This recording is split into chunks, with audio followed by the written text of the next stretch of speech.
नमस्कार साथियों। ईवीएस की कक्षा में आप सभी का स्वागत है। एनसीईआरटी की क्लासेस लगातार हमारी चल रही है।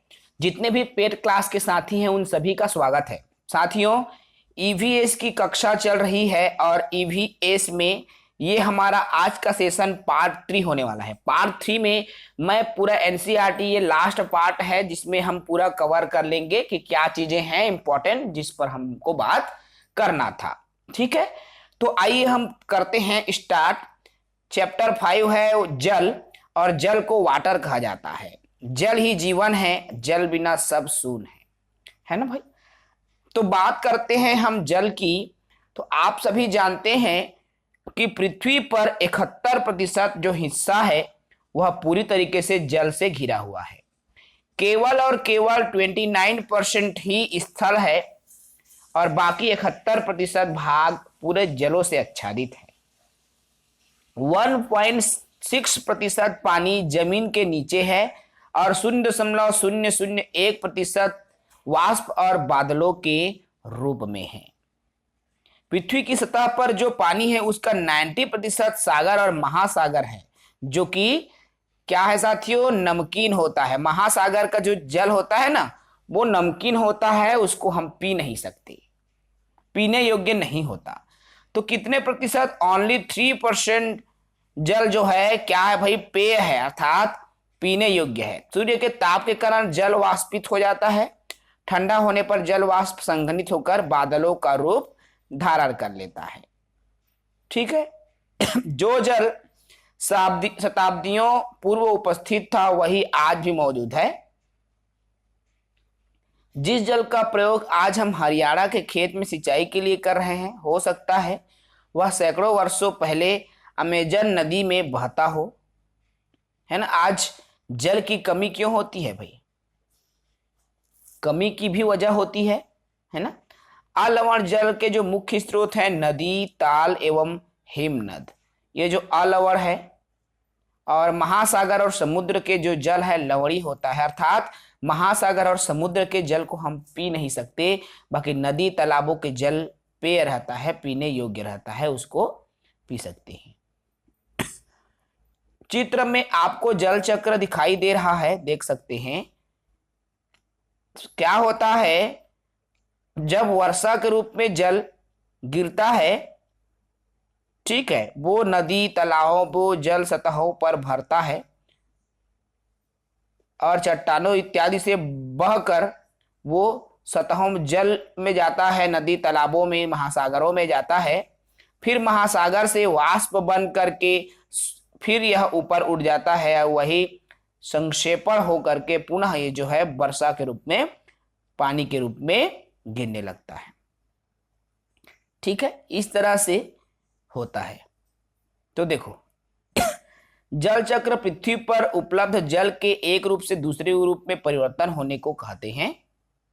ठीक है, जल चक्र की जब हम बात करते हैं तो प्रकृति में जल संरक्षण के सिद्धांत की भी व्याख्या है। जलीय चक्र की प्रक्रिया, जलमंडल एक ऐसा क्षेत्र है जहां वातावरण तथा पृथ्वी की सतह का सारा जल मौजूद रहता है। कहने का मेरा तात्पर्य है साथियों, जो जल संरक्षण है उनका सिद्धांत जलीय चक्र के माध्यम से होता है, अर्थात कैसे वो वाष्प बनेगा, कैसे फिर से वर्षा के माध्यम से वो गिर जाता है, ये है। ठीक है।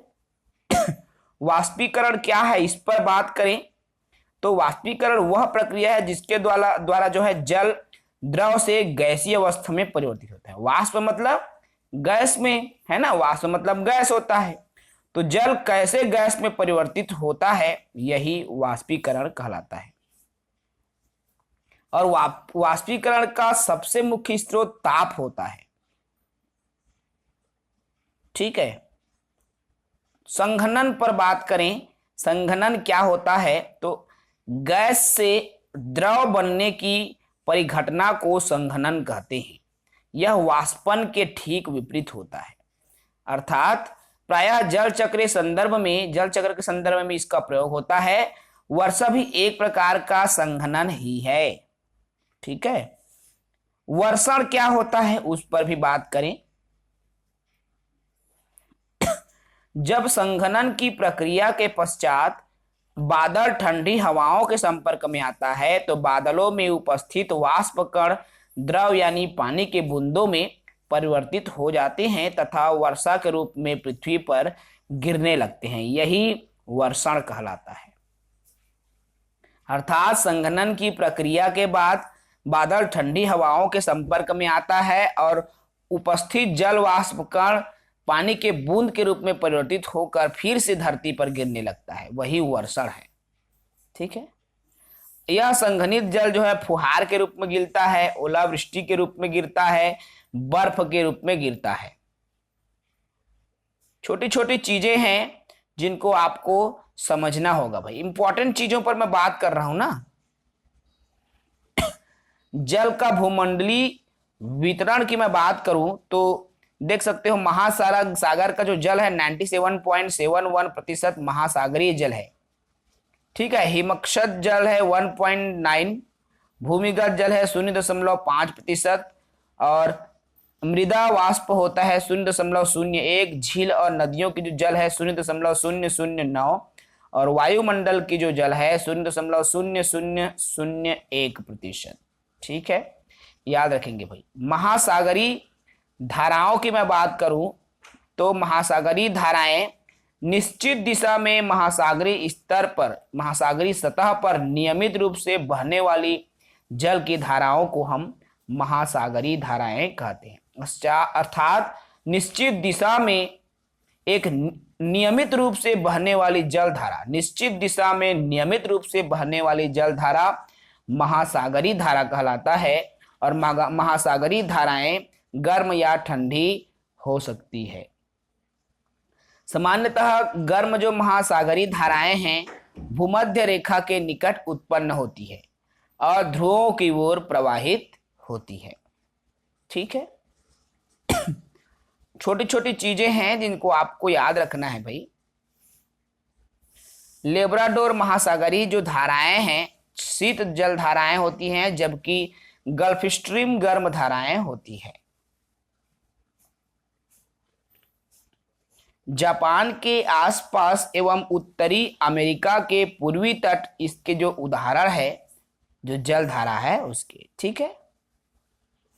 जहां गर्म और ठंडी जल धाराएं मिलती है वहां कोहरे वाला मौसम बनता है। देखना, गर्म और ठंडी जहां जल धाराएं मिलती, कोहरा आछा गए बोलते हैं ना भाई। ठंड के मौसम में प्रायः ये देखने को मिलता है कोहरे।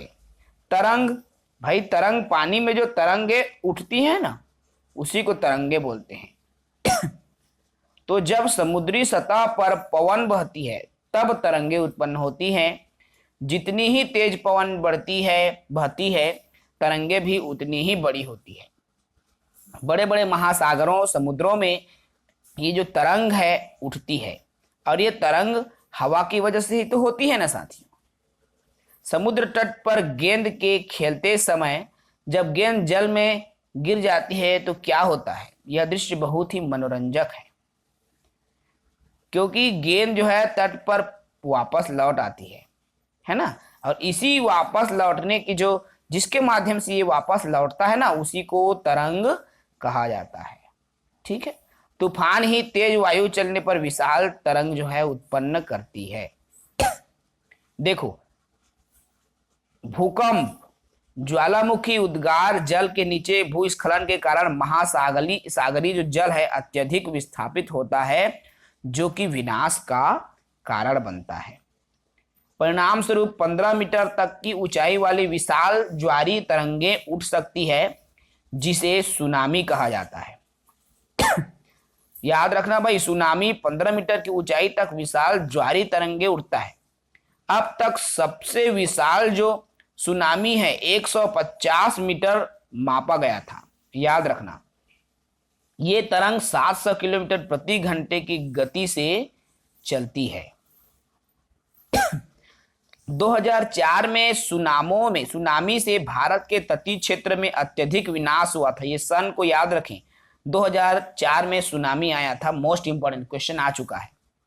सुनामी के बाद अंडमान और निकोबार द्वीप समूह में इंदिरा पॉइंट डूब गया था सुनामी की वजह से, जो कि 2004 में आया था। अब बात करें हम ज्वार भाटा। ज्वार भाटा क्या होता है? देखो भाई, दिन में 2 बार नियम से महासागरीय जल का उठना एवं गिरना ही ज्वार भाटा कहलाता है। दिन में 2 बार नियम से महासागरीय जल का उठना एवं गिरना ही ज्वार भाटा, भाटा नहीं है भाटा, ज्वार भाटा कहलाता है। ठीक है भाई। जब सर्वाधिक ऊंचाई तक उठकर जल तट के बड़े हिस्सों को डुबो देता है तब उसे बोलते हैं ज्वार। अर्थात समुद्र का जल जब बहुत ही ऊंचाई पर उठता है, ऊंचे लहर की तरह उठता है और बड़े हिस्से को वो डुबा देता है, तब ज्वार कहलाता है। और जब जल अपने निम्नतम स्तर तक आ जाता है एवं तट के पीछे चला जाता है तो उसे भाटा कहा जाता है। ठीक है। और ये होता क्यों है, किस कारण से होता है? तो सूर्य एवं चंद्रमा के शक्तिशाली गुरुत्वाकर्षण बल के कारण ही पृथ्वी की सतह पर ज्वार भाटा उत्पन्न होता है। ठीक है भाई। पूर्णिमा एवं अमावस्या के दिनों में सूर्य चंद्रमा पृथ्वी तीनों एक सिध में होते हैं। याद रखना, सूर्य चंद्रमा पृथ्वी एक सिध में कब होते हैं? प्रश्न आ गया। तो पूर्णिमा और अमावस्या के दिन में सूर्य चंद्रमा पृथ्वी तीनों एक सिध में होते हैं। इस समय सबसे ऊंचे ज्वार उठते हैं, जिसे बृहद ज्वार के नाम से भी जाना जाता है। लेकिन जब चंद्रमा अपने प्रथम अंतिम चतुर्थांश में होता है तो पृथ्वी एवं सूर्य का गुरुत्वाकर्षण बल विपरीत दिशाओं में महासागरीय जल पर पड़ता है। इसे ही ज्वार भाटा, इसे लघु ज्वार भाटा कहा जाता है। ठीक है। तो इस छोटी छोटी चीजों को याद रखना है। ठीक है भाई। देखो, अतिरिक्त जानकारी में देख लो, लवणता 1000 ग्राम जल में मौजूद नमक की मात्रा होती है। महासागर की औसत लवणता 35 भाग प्रति 1000 ग्राम है। ठीक है। ये छोटी छोटी 22 मार्च को विश्व जल दिवस के रूप में मनाया जाता है और जल संरक्षण की विभिन्न विधियों को प्रबलित किया जाता है। तो याद रखें। इसके बाद बात करें चैप्टर 6 में यात्रा की। यात्रा होता क्या है? तो यात्रा मतलब भाई हम कोई दूसरे गांव जाते हैं ना, दूसरे गांव जाते हैं, दूसरे राज्य जाते हैं, दूसरे देश जाते हैं, यही तो यात्रा है। तो यात्रा में हम यात्रा के बारे में बात करेंगे, उनके परिवहन के साधन पर बात करेंगे, मनोरंजन के साधन पर बात करेंगे, बहुत सारे बिंदुओं पर हम चर्चा करेंगे। तो चलिए, यात्रा सबसे पहले जानो कि क्या होता है भाई, आखिर ये यात्रा शब्द है क्या चीज? तो एक दूसरे से दूरी रखने वाले भौगोलिक स्थानों के बीच लोगों के आने जाने को यात्रा कहते हैं। स्पष्ट है? मान लीजिए मैं जांजगीर में हूं, आप कोरबा में हैं। ठीक है।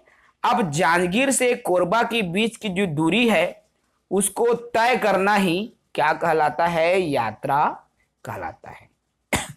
अब ये जांजगीर से जो कोरबा की दूरी को तय करना ही क्या है भाई?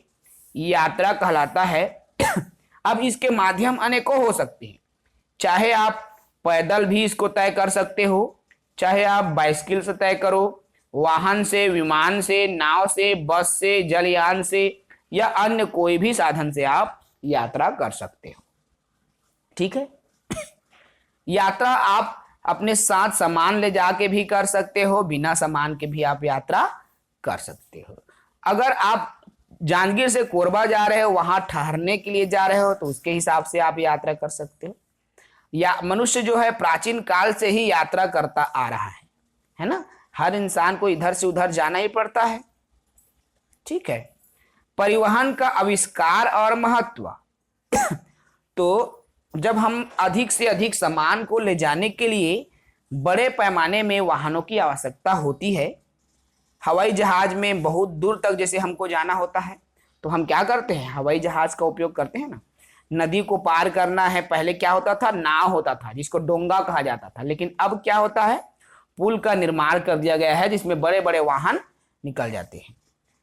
चट्टानों के पार जाने के लिए सुरंग बनाई जाती है, जो कि सुरंग हजारों सुरंग है भाई। आप जब गोवा से केरल पहुंचोगे ना, तो गोवा से केरल जाने के रास्ते में आपको 92 सुरंग और 2000 पुल पार करने होंगे। मोस्ट इंपॉर्टेंट है, इसको आप याद रखना, ठीक है। परिवहन एवं मनोरंजन। मनुष्य को दुनिया भर में विभिन्न जगहों पर यात्रा करना होता है, और जब आप एक जगह से दूसरे जगह जाते हो ना, तो आपको संस्कृति अलग देखने को मिलेगी, रीति रिवाज परंपराएं भी अलग होती है, जिनका ज्ञान हमको मिलता जाता है, ठीक है, दूसरे जगह जाने से। केवल परंपराएं ही नहीं बल्कि लैंग्वेज भी आपको चेंजेस मिलेंगी। मान लीजिए हम अमेरिका में चले जाएं, तो वहां जाओगे तो आपको इंग्लिश मिलेंगी, है ना। जैसे मान लीजिए आप किसी और जगह चले जाए, उड़ीसा चले जाए, तो वहां आपको ओडिया मिलेगी, रीति रिवाज भी आपको, वहां की रहन सहन भी आपको डिफरेंस मिलेंगी, है ना। नए नए विचार, देखो जब हम एक नए विचार, नए जब लोगों से आप मिलोगे तो आपकी विचारधाराएं भी नई होंगी, उनके साथ आपके अनुभव भी नया होगा, है ना। परिवहन के माध्यम पर जब हम बात करते हैं साथियों, तो परिवहन को भी हम पहले तो 3 तरीके से बात करेंगे: भूमि का परिवहन, जल का परिवहन और वायु का परिवहन।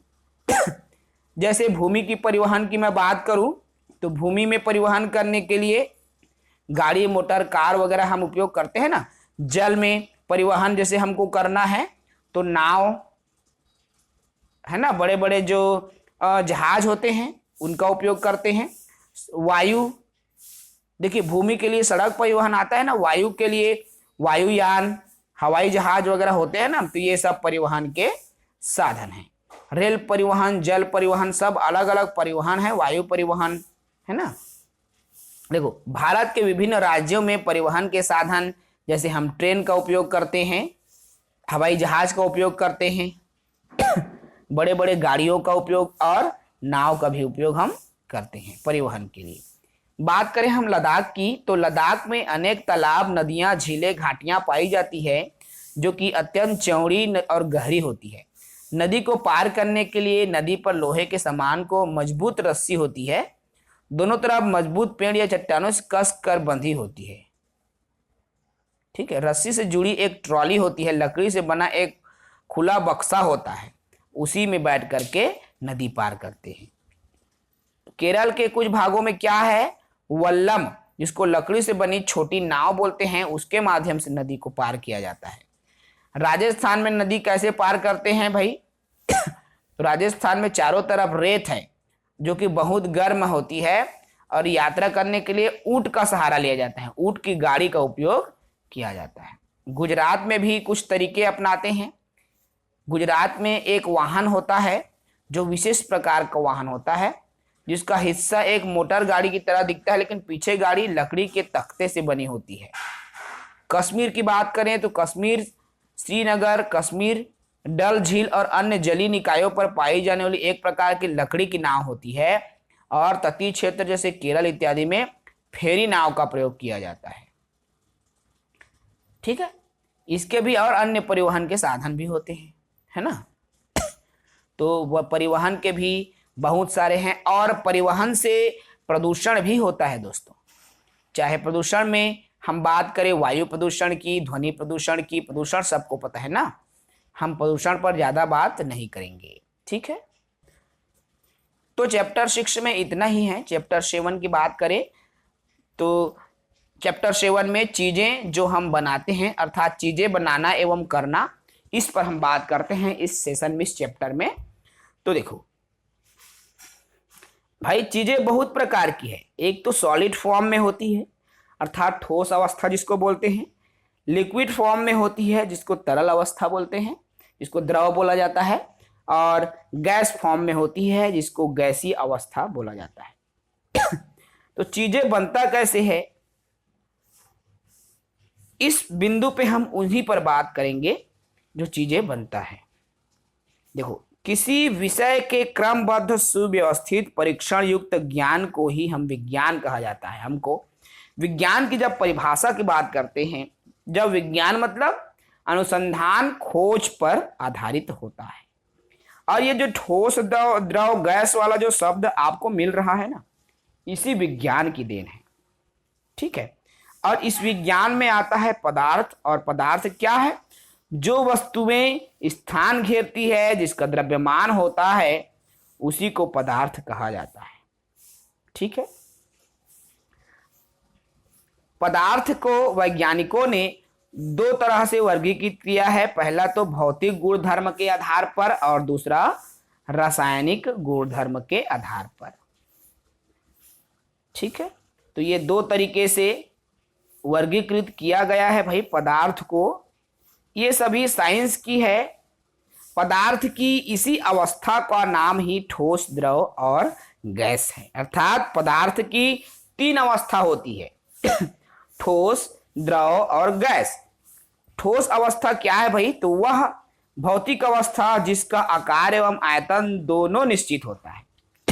मान लीजिए एक ठोस पत्थर, ठीक है, उसका देखो, चाहे आप किसी भी तराजू में, किसी भी मापनी यंत्र में आप उसको तौल के देख लीजिए, माप के देख लीजिए, उसका वजन उतना ही होगा। ठीक है, पहली बात। इसका आकार भी निश्चित होता है भाई। पथरा के आकार, मान लो इस आकार का एक पथरा है, आप कहीं भी रख दो, इसका आकार निश्चित है, अर्थात इसका आकार ऐसा ही होगा। ठीक है ना, तो ये ठोस अवस्था होता है। उसके बाद में आता है आपका द्रव अवस्था। तो देखो, द्रव का आकार नहीं होता लेकिन आयतन होता है। देखो, द्रव का वजन होता है भाई। आप चाहे किसी भी मापनी यंत्र से तौल लो, चाहे इलेक्ट्रॉनिक बाट तराजू से तौलो, या फिर कांटा वाला से तौलो, इसका वजन उतना ही होगा, लेकिन इसका आकार निश्चित नहीं होता द्रव का। आप मान लीजिए किसी गोल बीकर में रखोगे, गोल बर्तन में रखोगे, जल का आकार गोल हो जाता है, द्रव का आकार गोल हो जाता है। मान लीजिए उसको किसी लंबे वाले में रखोगे तो उसका आकार लंबा हो जाता है। ठीक है, क्योंकि द्रवों में क्या होता है भाई? बहाव होता है। जैसे जल, दूध, तेल, ये सभी द्रवीय अवस्था में होते हैं। इसी में तीसरा आता है गैसीय अवस्था। तो इस अवस्था में पदार्थों का जो आकार और आयतन दोनों अनिश्चित होता है, दोनों का कोई वजन नहीं होता भाई। जिसमें हवा में जो कण जहां पर कम हो वहां वजन कम हो जाएगी, और कण ज्यादा होगा वहां वजन बढ़ जाएगा, है ना। तो इसका कोई निश्चित जो वजन नहीं होता और न ही इसका आकार भी होता है। अर्थात न तो आकार निश्चित है और न ही वजन निश्चित है, जैसे हवा, हाइड्रोजन, ये सभी। ठीक है भाई। ठोस में बर्फ आता है, द्रव में जल, और गैस में जल वाष्प आ जाता है। ठीक है साथियों। तत्व की बात करते हैं तो तत्व पर भी आपको ध्यान देना है भाई। इसके लिए आपको बात करें हम, देखो, रॉबर्ट बाउल पहले वैज्ञानिक थे जिन्होंने एलिमेंट शब्द का सर्वप्रथम प्रयोग किया था, और उसके बाद फ्रांस के रसायनज्ञ एंटोनी लॉरेंस, इन्होंने तत्व की परिभाषा सर्वप्रथम दिया था। ठीक है, तत्व की जब बात होती है, जैसे हमने पदार्थ की जब बात की, तो पदार्थ के तीन प्रकार हमने देखा, ठोस, द्रव और गैस। ठीक वैसे ही जब बात होती है साथियों तत्व की, तो तत्व में भी आपको हम तीन प्रकार से बताते हैं, और तीन प्रकार के तत्व होते हैं। एक तो धातु, अधातु और उपधातु, तीन प्रकार के तत्व होते हैं। ठीक है, धातुओं की बात करते हैं तो चमकीली होती है भाई, जैसे सोना, चांदी, है ना, कितना चमकता है ना भाई ये, इसको खींचा भी जा सकता है। ठीक है, इसी तरह से बात करूं मैं यौगिक की, कि यौगिक होता क्या है, तो यौगिक वह पदार्थ है जो दो या दो से अधिक तत्वों के नियत अनुपात और रासायनिक तौर पर संयोजन से बने होते हैं। ठीक है, अर्थात दो या दो से अधिक तत्व जब एक निश्चित अनुपात में रासायनिक संयोग से जब बनता है तो उसी को हम तत्व कहते हैं। जैसे ऑक्सीजन गैस और हाइड्रोजन गैस मिलकर के जल का एक यौगिक बनाता है, H2O। निश्चित हाइड्रोजन के दो, ऑक्सीजन के एक, मिलके क्या बनाया भाई, यौगिक, जल का एक यौगिक बनाता है। ठीक है। चूंकि ऑक्सीजन गैस जलने में सहायक होता है और हाइड्रोजन स्वयं जलता है, लेकिन इन दोनों का जो मिश्रण है वो आग बुझाने में सहायक होता है ना भाई। देखिए इसी में बात करिए अम्ल और क्षार की। अम्ल, क्षार और लवण, इस पर हम बात करते हैं। तो देखो अम्ल क्या होता है, जिसको अंग्रेजी में एसिड कहा जाता है। तो वे पदार्थ जो खट्टे होते हैं भाई, अम्ल मतलब खट्टा पदार्थ। तो जो पदार्थ खट्टे होते हैं, जिसका स्वाद खट्टा होता है, उनमें ही एसिड की उपस्थिति होती है और छूने में ये चिकने नहीं होते हैं। ये लिटमस पत्र को नीले से लाल रंग में परिवर्तित कर देता है। याद रखना, जो अम्ल है उसका पीएच मान 7 से कम होगा। 7 से कम जितनी भी पदार्थ, वस्तुएं, जो भी है धातुएं, वही अम्ल है। जैसे साइटिक अम्ल हो गया, एसिटिक अम्ल हो गया, लैक्टिक अम्ल हो गया। साइटिक अम्ल जैसे नींबू, संतरा में मिलता है ना भाई। एसिटिक अम्ल है सिरका में मिलता है। लैक्टिक अम्ल खट्टी दूध, दही में। फार्मिक अम्ल लाल चींटी में मिलता है। कार्बनिक कोल्ड ड्रिंक्स में मिलता है ना। ये सभी अम्ल है। यूरिक अम्ल मूत्र में मिलता है। तो ये सबको ऑक्जेलिक अम्ल टमाटर में मिलता है। इसको याद रखना भाई, यहां से क्वेश्चन बन सकता है ना। उसके बाद बात करें क्षार की। तो वे पदार्थ जो कड़वे होते हैं तथा जिनका स्वाद भी कड़वा होता है, उसे क्षार कहा जाता है। इनके छूने में चिकने होते हैं। ये लाल को नीले में परिवर्तित करता है। लाल लिटमस को नीले में परिवर्तित। इसका जो पीएच मान 7 से अधिक, जैसे मान लीजिए ये पीएच पैमाना है, मान लीजिए ये 7 है, ठीक है। तो ये क्या हो जाएगा, इधर वाला अम्ल, 7 से कम वाला अम्ल और 7 से ज्यादा वाला क्षार होता है। ठीक है। 7 से कम अम्ल, 7 से ज्यादा क्षार होता है। याद रखना भाई। ठीक है। चीजें जो हम करते हैं, वह क्रिया जो लोगों के आय के लिए प्राप्त होती है, उसी को आर्थिक क्रिया कहते हैं। जैसे ये प्राथमिक क्रियाकलाप, 4 प्रकार की क्रिया व्यक्ति करता है साथियों। प्राथमिक क्रिया में कृषि कार्य करना, खान आदि से खानों से खनिज निकालना, आखेट लकड़ी काटना, ये सभी प्राथमिक क्रियाकलाप में आता है। और द्वितीय क्रियाकलाप की बात करूं तो इसमें लोहे के इस्पात, गेहूं से आटा, चीनी, कपास, सूती आदि को सम्मिलित किया गया है। तृतीय क्रियाकलाप में इसमें यातायात, संचार, व्यापार, स्वास्थ्य, शिक्षा, प्रशासनिक सेवा को तृतीय क्रियाकलाप की श्रेणी में रखा गया है। ठीक है। यह प्राथमिक क्रिया, खेती किसानी का जो काम होता है ना, वो प्राथमिक क्रिया कहलाता है। देखो अब जब बात आती है कृषि कार्य की, ठीक है, बात जब आती है कृषि की, जो कि प्राथमिक क्रियाकलाप होता है। और कृषि भी 2 प्रकार की होंगी। एक तो जीवन निर्वाह करने के लिए कृषि, और वाणिज्यिक कृषि। वाणिज्यिक मतलब व्यापारिक खेती जो बोलते हैं ना, वो।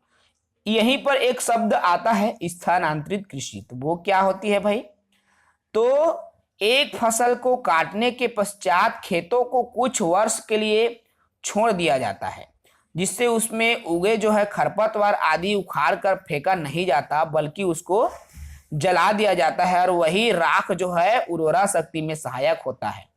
इस भूमि को हल्की जुताई करके बीज डाल दिए जाते हैं। भारत में इस प्रकार की जो खेती है मेघालय, मिजोरम, अरुणाचल प्रदेश में प्रचलित है। ठीक है। स्थानांतरित जो कृषि होता है ना, उसको। अब भारत में कुछ प्रचलित कृषि है, जैसे उत्तर भारत में मेघालय, इंग्लैंड, इसमें झूम खेती होता है। याद रखना भाई, मोस्ट इंपॉर्टेंट। छत्तीसगढ़ में दीपा खेती। बुंदेलखंड में बेबार खेती होती है। मलेशिया में लदांग होती है। ब्राजील में रोका। ठीक है। आंध्र प्रदेश में पोडू खेती होती है।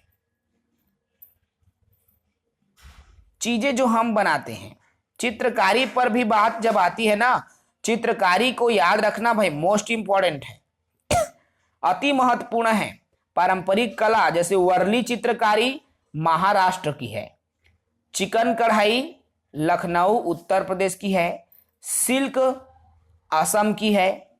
इत्र जो उत्पादन है वो कन्नौज में होता है, उत्तर प्रदेश। पीतल कारीगरी मुरादाबाद उत्तर प्रदेश में होता है। और जामदानी बुनाई जो है पश्चिम बंगाल में। शहतूत और पश्चिमी साल जो है जम्मू कश्मीर लद्दाख में होता है, ठीक है, साल कुल्लू में। एम्ब्रॉयडरी कश्मीर में होता है। और पटोला बुनाई गुजरात में। और बंडाना डिजाइन राजस्थान और गुजरात में होता है। याद रखने हैं भाई इन सबको। इसके अलावा पोचमपल्ली आंध्र प्रदेश में होता है। दरिया जम्मू कश्मीर में बनती है। लकड़ी पर नक्काशी सहारनपुर उत्तर प्रदेश में की जाती है। और पिथौरा मध्य प्रदेश में पिथौरा होता है, ठीक है। ये महत्वपूर्ण बिंदुएं हैं। तो साथियों इसी के साथ आपकी पर्यावरण की जो कक्षा है, ठीक है, पर्यावरण की कक्षा समाप्त होती है। पर्यावरण की पूरा सेशन हमने कंप्लीट कर दिया है एनसीईआरटी के साथ में, एससीईआरटी के साथ में। अगली हमारी जो क्लास चलेंगी, अन्य जो विषयों की क्लास है उसको भी हम रेगुलर करेंगे, रेगुलर चलती रहेंगी। जितने भी पेड क्लास के साथी हैं, अगर आपने सिर्फ पर्यावरण का परचेस किया है तो अन्य विषय का भी आप परचेस कर लीजिए साथियों, क्योंकि आपके लिए बहुत ही हेल्पफुल होने वाली है। जी हाँ, बेहतरीन तरीके से हम साझा करते हैं उन तथ्यों को, उन जानकारियों को जो आपको नहीं मिल पाता दूसरी जगह। चलिए इस सेशन को यहीं समाप्त करते हैं। जय हिंद, वंदे मातरम।